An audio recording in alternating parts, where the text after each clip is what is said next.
Hello, my name's Simon Pitkeathley. I am the Chief Executive of Camden Town Limited. I'm also an advocate for business improvement districts.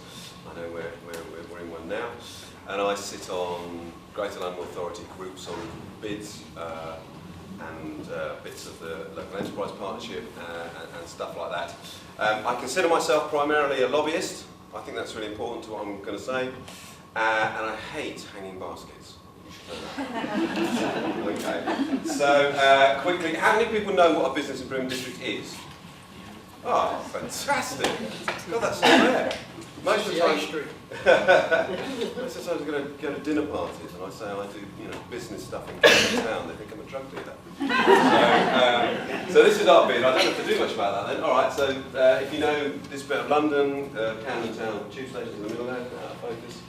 The important stuff is that our bid is mixed, retail, office and leisure, and by number that's how we make up 40-40-20, but by income it's 60-33-7, and that's again important in the way we think about our business improvement district, that although you would think about Camden Town as being all about tourists and music and nightlife, actually the dominant feature is the office creative media businesses. We do all the usual stuff that you'd expect a business improvement district to do. We've got an app, but one of the things I think we're quite good at is we will go and find other bits of money and other people to work with. So our app is currently in sort of reformat based on some money we got from the EU around understanding smart cities and the Internet of Things. So we can kind of, I think there's more that business improvement districts can do with that kind of thing, pairing up. It's a local discount card, but that's all built into the app. Joint procurement, again, this is sort of stuff that's fairly familiar to big people. And just on the free recycling stuff, again, that was 10 bids in London that clubbed together to go and get some money from the RDF that helped subsidise that. And I just think there's more of that to do. But I think probably more interesting for you guys is this. So this is the way we see ourselves. It's a snapshot of. You asked me what my bid's here to do. It's this. We're building reputation, blue line, over time, and we're using these 3 building blocks. So crime and social behaviour is fundamental. Camden Town used to be riven with drug dealing. I'm not saying they're completely gone, but it's certainly much better. And that was the sort of coalescing thing that enabled us to do what we do. And I think there's a kind of, and this is the lobbying point really. So what the problem with the drug dealing issue as was in Camden Town, and I'm just using this as an example of the way that we work, was that we couldn't get the Met or the local authorities to take it seriously. Drug dealing just was. It's a thing that happened in Camden and youth culture, and people just try to live with it. And we just couldn't get movement on that. So we went out and hired private security, which is what those guys at the top are. They're just, blokes, uniforms, radios. Linked up to CCTV, and they did 6 months tour of duty, 5 to 10, weekday evenings, particularly because some of the female staff in the offices were being told not to walk to the tube on their own, not because instances of mugging were high, but because the perception of crime was very high. And it was very, very provocative, as you can imagine. Lots of people didn't like it. But that was the point. Yes, you don't buy drugs from someone who's being looked at by one of these guys, you at least go and do it around the corner in a pub toilet. But mostly, it provoked a reaction, and so we spent about 100 grand on that over an 8-month period. But we ended up with our own police force, which the council and the Met pay for about £1 million a year's worth, that do the job for us. So mostly what I do now is just lobbying to make sure that stuff stays there. And then we do various other things like that to kind of help that happen, but big drops in crime. But mainly, drug dealing is not so prevalent. Same approach to the streetscape, so we didn't feel that the local authority had much of a vision for the area themselves, so we went out and created it. We hired an urban design company, and they came up with a vision for the whole area, and then as pots of money became available, we started using a bit more of our own money to pump prime it. And then, this job, the first one we did, we had to put 150 grand into. This one we only put about 30 grand into. And it sort of keeps going. It's sort of before and after that bit of Camden Town, if you know that area. And Cobden Junction is to the south end of our area, it's Mornington Crescent, you know. Again, similar approach. But what we did here was we wrapped it up with a broader economic regeneration package. I'll come back to that because I think that's important. But you get the sense that you know there's a high street broken down into chunks that we then chase different pots of funding for. It's all been funded through in different ways. And the key thing for me is when I turn up at our transport authority with some private sector money on the table, no matter how small, I go much higher up their list of priorities compared to other bits of London, because the private sector is doing a little bit of its own stuff, and that gives them the excuse they need to put money there rather than somewhere else. So bids also compete as well as cooperate.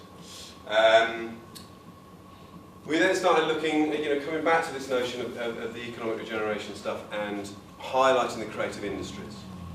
What is it about that work that's already going on that's interesting that people don't see? And of course the empty shop stuff, the broken tooth faded smile thing, I'm sure you're all familiar with. But really it was an excuse to try and get more of that creative stuff going on. So we went to landlords, persuaded them to give us space for free, we'd cover the business rates, we'd manage it, give it back to them when they got a tenant. But what we found, of course, was that we couldn't always, we had no control over who the next tenant was. And one of the things that we're trying to do in the high street always is sort of up the quality. And I think the wedge card is a way of doing that, which is the discount card we talked about earlier, because it helps the people working in the offices recognise some of the offers that they might not otherwise know about, drags them more into the high street. But also using the sort of creative stuff that you can do in empty spaces makes people rethink the high street to some extent.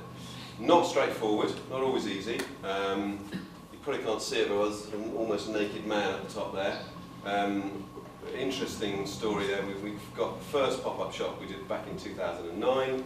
Got a phone call from the local authority. Any local authority people in today? Yeah? Okay, I'll try not to be too rude. Got a phone call from the local authority saying, you know your pop-up shop, if we give you some money, can we say it's ours too? And I said, yes, of course. Came up with a figure. They said, fine. I said, damn.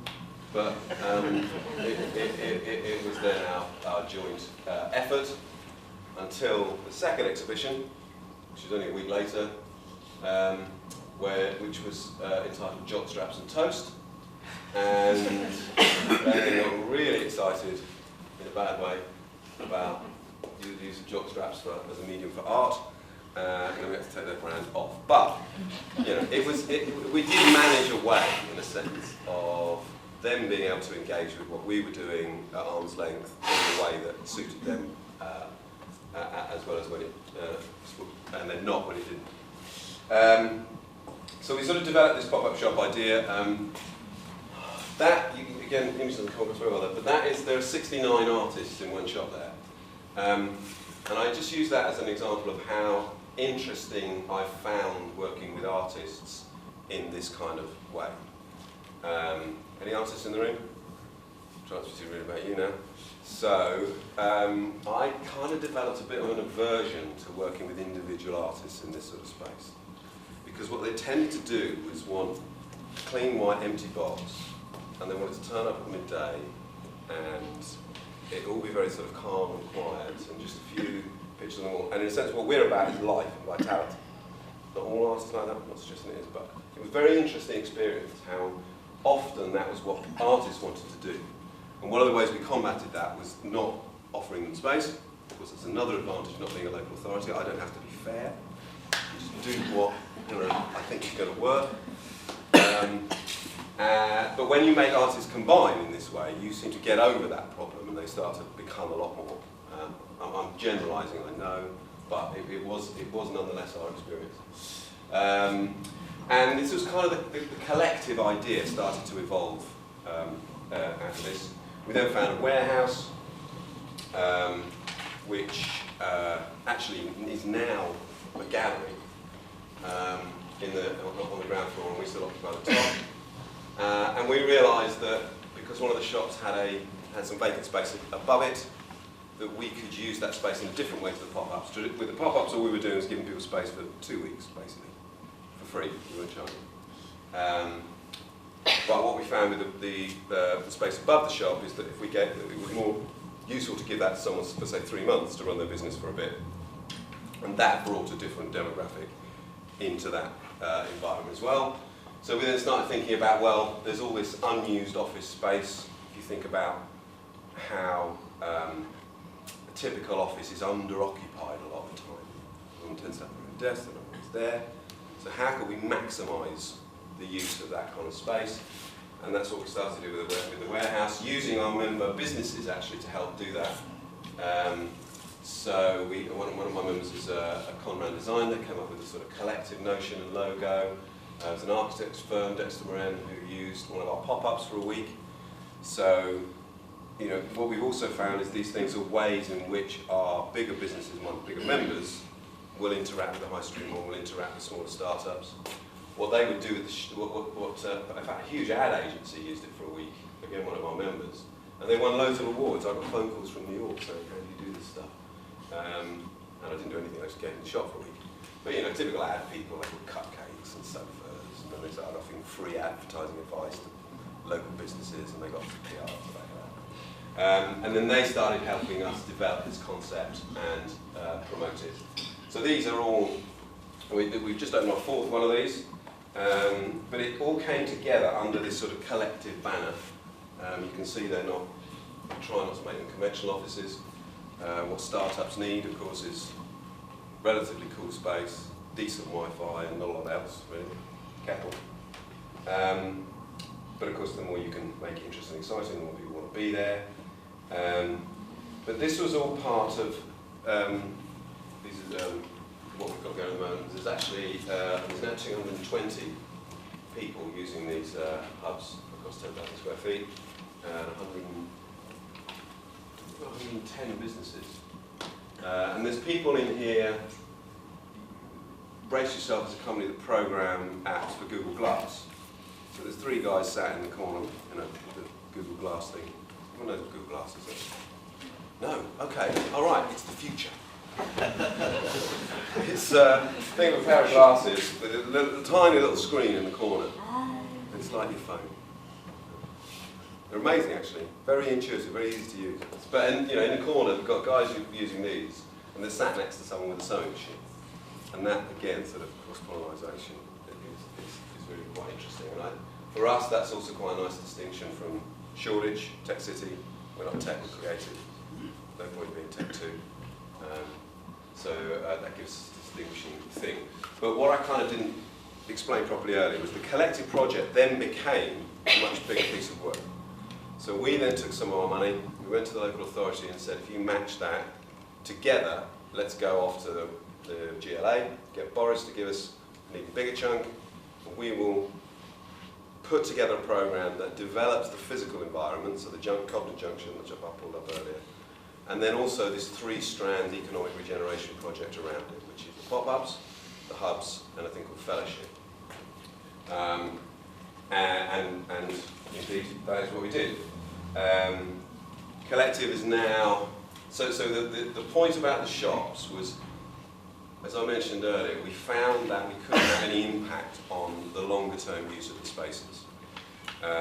In Kentish Town, where Ben and I know well, there's a really posh chicken shop called Chicken Shop, and they serve brilliant fish and chips that you would want to eat. It's really, really nice, shishi kind of place. Then there's also places like Chicken Cottage. Like Chicken Cottage? Shit chicken, you know. And making the distinction between, as I say, chicken shop and chicken cottage is quite difficult in planning zones. For anyone with a pair of eyes, it's very straightforward. But we wanted to have more influence over who the longer term tenants were for chicken shop as chicken cottage.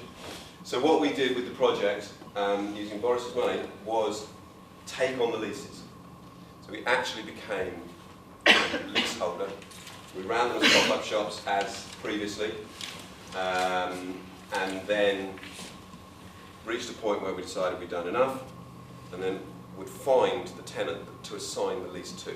So we had some influence over who that young person was. Because of course, I don't know what it's like here, but I'm guessing landowners are lazy and stupid. Any landowners in the room? There is. And getting them engaged and involved in this is really difficult. Yeah, they're the long-term beneficiaries of everything that we do. Really, really pisses you off when you're people at home and you think about it. So this is another space that was it's not coming across that well. This is a kind of pop-up market now. I found a bigger space right in the middle of the high street. 2 floors of hub above it. We've got some guys called George made that to fit it out. They use scaffolds and pallets to do it. That's a CGI image, but it actually does look quite like I don't know whether you can see that there, but you know, it's basic decoration. One of the things I love is up here, those black tiles. They're in fact those horrible faded white ceiling tiles you get in old offices. And they just took all the tiles out and covered them with a bit of cheap black. I mean, it doesn't have to be expensive, this stuff. It has quite an impact. So that's the hubs and the pop-ups, and then the third area is job creation. So we committed to take 150 graduates, mostly, don't have to be, but they tend to be, and help them find their way into careers in the creative industries. So we will put them up for jobs, you can find them, we'll help them into startup, we'll help them find work experience, we'll help them put their portfolio together, we'll just make connections, often using our members, to try and facilitate that process, and that it works surprisingly well. And what's really interesting is when you start doing this stuff, is how much doing it all together matters.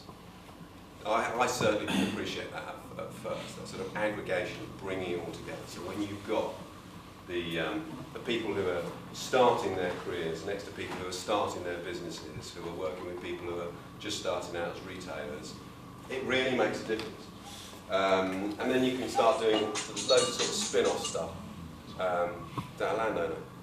There's loads of spin-off stuff that comes together, so you can do events like this, Technics Creative, again sort of trying tech and creative, I think, are the same thing, frankly. Name me one of each that doesn't need the other, essentially, but we do talk about them separately. And then you can start doing things like this. So our accelerator, anybody know what accelerator is? You'll take an 8% stake in the business, you'll give them $15,000 normally, you'll sweat them for 3 months and get them to second stage funding, pitching. So they're ready to either make that huge growth and then your investment grows, or you can cash out if they get some second funding. And a few of them crash and burn, but it's an investor-led thing. What we realised was our creative businesses, you know, the high growth ones are fine. There's a world of stuff out there that will cater to them. But the next tier down, people who, with a $5,000, could put together their next collection as a fashion designer, will never attract that kind of investment and thereby sort of sweat mentoring. So we started doing it ourselves. Found the people that did it for the big guys, got them in, used a bit of our own bid money as an industry loan, as a teaser to start with. The next one we ran, you know, because again, when you demonstrate you've done these things, it's much easier to go to bigger authorities and say, give us more money to do the same. So that our next tier, we've run 2 of these now, the next tier of money came from the GLA. But the other really interesting thing for me as a bid is my member businesses love this. If you phone up one of your members and say, do you want to come and mentor one of these cool startup businesses? They always say yes. I was surprised at how enthusiastic they were. So it gives me a great kind of member engagement thing as well. So that's the accelerator again, because it's aggregated, it's doing it all together. And now we're doing coding. So I'm really pissed off about this actually. When we first did our first Coder Academy, no one was talking about coding. Now everyone is. It's like old hat already, isn't it? Even Jeremy Paxman's talking about it. So Coder Academy is we give free training on coding to local kids for 6-8 weeks now. It's our first cohort, second lot are in now, third lot are flying soon. And for us it's about understanding what our local businesses don't have. You don't have to talk to many businesses for very long to realise they all need coding and they can't get their hands on it. They don't understand it enough. If they're startups and they do it themselves, they haven't got enough time to do more of it, or they're trying to import it from India and it's not working. If anyone's ever done that, it's hard work. So just putting more of that skill base into the local economy is good for both the startups and the established businesses. So that kind of justifies the bid doing it. And of course it's great, and local authority love it because then they say, oh, can we say that's ours too? All of that. I often say that one of my as a lobbyist, I probably spend most of my time interacting with the local authority, and I hate this on it, phoning out an officer and saying, I've had this great idea, and they say, no. And then I lobby around them, I go over their heads, which they really hate, talk to members, etc., and then about 6 months later they phone me out and they say, oh, brilliant idea. And it's just the way, unfortunately, it seems to work. Not with you. And then there you go, you get a chance to sort of do things like that, Twitter. And of course, that is a really important part of it. Back to the reputation point. This stuff brings in loads and loads of coverage in all sorts of different ways. Yeah, you get in the Guardian, but also you get all kinds of blogs that talk about you in ways that you want, that you've helped shape the debate about your area, which of course is hugely important in terms of attracting more of the people that you want in there. And this is our next venture. So all of these are my members. They're all involved in the festival. It's all about celebrating that part of Camden Town that people don't see. I've been trying for about 2 years. At the centre of that streetscape, there was a notion of having something that symbolised Camden Town, a piece of artwork, something that would define it in some way. We're quite open about what that might be. Of course, you keep running into these problems. We wanted something that can contain all the lighting and CCTV at one point, and local authority couldn't live with the maintenance of that. You know the kind of barriers that you run into doing that kind of thing. So what we're actually doing now is we're using the festival to put in a temporary piece of art, and that's a mock-up there.